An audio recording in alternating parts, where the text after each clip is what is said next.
Listen, as a senior defense analyst, I've spent my entire career analyzing exactly how wars are fought, won, and lost. But I'll tell you right now, the 2026 conflict, it completely shattered the traditional models. So today, we're doing a full explainer, a deep dive post-mortem of the 2026 crisis. We're going to break down how invisible force multipliers completely reshaped global security, and how a contained regional clash violently spiraled into a global macroeconomic emergency, all driven by an entirely invisible hand? And it all starts with this chilling 90-minute warning. I am warning you. If this happens, it will be the most horrific event in American history. That's a direct quote from a massively high-stakes phone call from Moscow to Washington. It perfectly set the stage for a conflict where Russia played a highly dangerous yet totally indirect role. Moscow made it explicitly clear that any ground invasion of Iran would trigger catastrophic consequences. They drew a massive line in the sand, but here's the catch. They did it without ever officially committing a single Russian soldier to the battlefield. So here is our strategic roadmap for this explainer. We're covering 6 key areas. 1. The 2026 global security shock. 2. The invisible force of satellite intelligence. 3. Drones and dual-use tech. 4. The Caspian smuggling web. 5. Moscow's strategic ambiguity. And finally, 6. A new warfare era. All right, let's jump right into Section 1, the 2026 global security shock. To really understand the military strategy here, we first have to grasp the intense global fallout of Operation Epic Fury in February 2026. This absolutely wasn't just a military escalation. It was the trigger for the most severe disruption to global energy since the 1973 oil embargo. The sheer velocity of the economic damage was staggering. When the Strait of Hormuz closed, it paralyzed roughly 19% of the global liquefied natural gas trade. We're talking about the supercooled fuel that literally keeps entire nations online. Brent crude spiked from $72 to $120 a barrel. European TTF wholesale gas benchmarks, basically the gold standard for European energy prices, rocketed up by 88%. And gold almost doubled, crossing $5,400 an ounce. This wasn't just standard market volatility. It acted as a massive, instantaneous tax on the global economy. They weaponized the global supply chain literally overnight. When you dive into the economic research, like the studies from the International Journal for Multidisciplinary Research, it becomes crystal clear. This chokehold transformed a regional exchange of fire into a full-blown global macroeconomic emergency. And honestly, the economic pain was the entire point.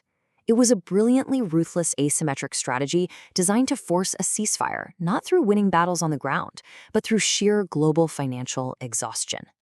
Which brings us to Section 2, the invisible force of satellite intelligence. Because the real story of this war isn't just about physically blocking the Strait of Hormuz. It's about what was happening in the invisible digital battlespace. You have to ask, how did a technologically overmatched nation manage to execute such wildly precise strikes? Well, it comes down to a monumental shift in how alliances actually function. In traditional warfare, alliances mean boots on the ground, right? But in 2026, we witnessed the perfection of outsourced, asymmetric warfare. Instead of deploying actual troops, Russia literally handed over its military nervous system to Iran. We're talking real-time satellite feeds of American warships and the precise, down-to-the-meter locations of key assets across the region.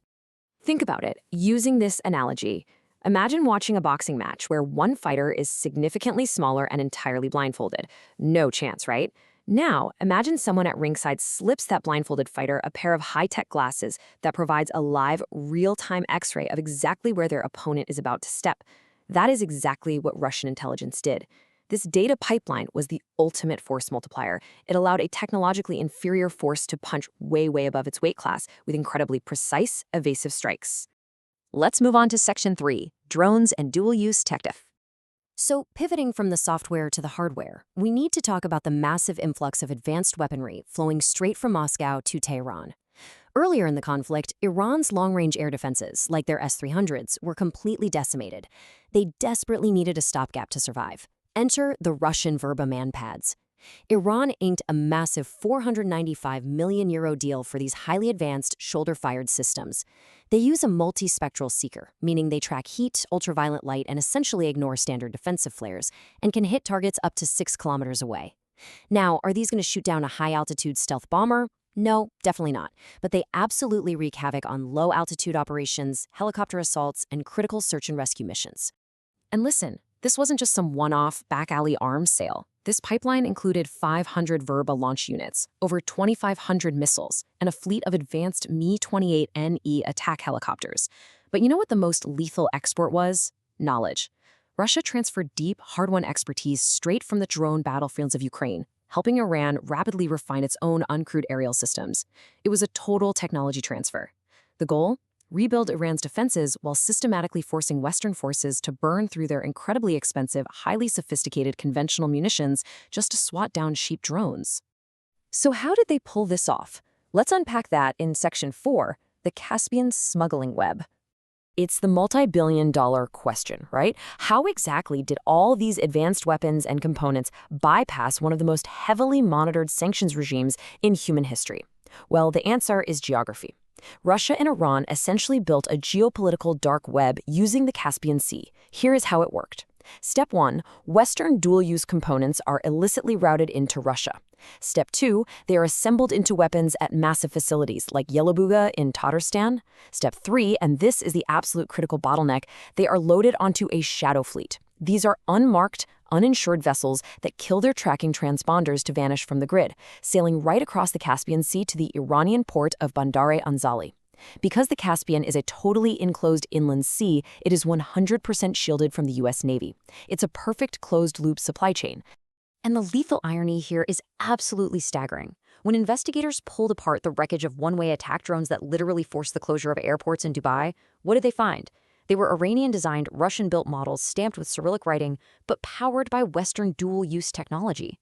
We're talking commercial microchips and sensors meant for ordinary civilian electronics. So the exact same technology designed by the West, smuggled into Russia, was ultimately firing right back at Western allies and infrastructure in 2026.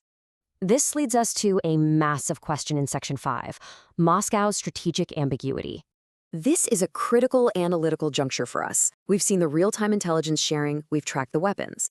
But why on earth did Moscow provide all this high-end tech while committing absolutely zero direct military manpower to help their supposedly close ally? You have to look at the actual limits of this alliance. The massive 20-year comprehensive strategic partnership treaty they signed back in 2025. It very conveniently left out a mutual defense clause. Plus, Russia was severely bogged down in Ukraine. They literally could not afford a second front. But there's a much more cynical reason. Moscow was actively benefiting from the chaos. Remember that $120 a barrel oil spike? That was a massive financial windfall for the Kremlin. Moscow put on an absolute masterclass in strategic ambiguity. They kept Iran in the fight just enough to distract the US and drive up energy revenues, while carefully staying right below the threshold of a direct superpower clash. The contrast is mind-blowing when you compare it to recent history. Back in 2015, when the Syrian regime was collapsing, the Russian military deployed combat aircraft and put real boots on the ground to save Bashar al-Assad. But in 2026 with Iran, the Kremlin's calculus shifted completely. They were perfectly willing to share the map and sell the tech, but they had absolutely zero willingness to bleed for Tehran. They just sat back and let Iran absorb the full, devastating kinetic impact of the US and Israeli strikes.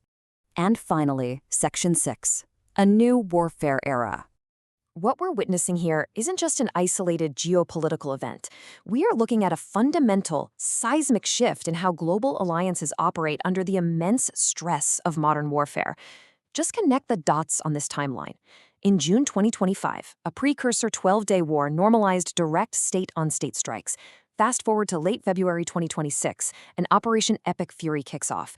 Just days later, the Strait of Hormuz is completely closed, wiping out 20 million barrels of oil a day. And then, the ultimate paradox happens. On March 6th, the U.S. actually had to grant India an emergency waiver to buy Russian oil, just to prevent the global fuel market from going into a total meltdown. Think about that for a second. To sustain a war against a Russian proxy, the U.S. was forced to temporarily relax sanctions on Russia itself. Everything is completely interconnected. So, as you digest this entire explainer, I want to leave you with a final, highly provocative thought.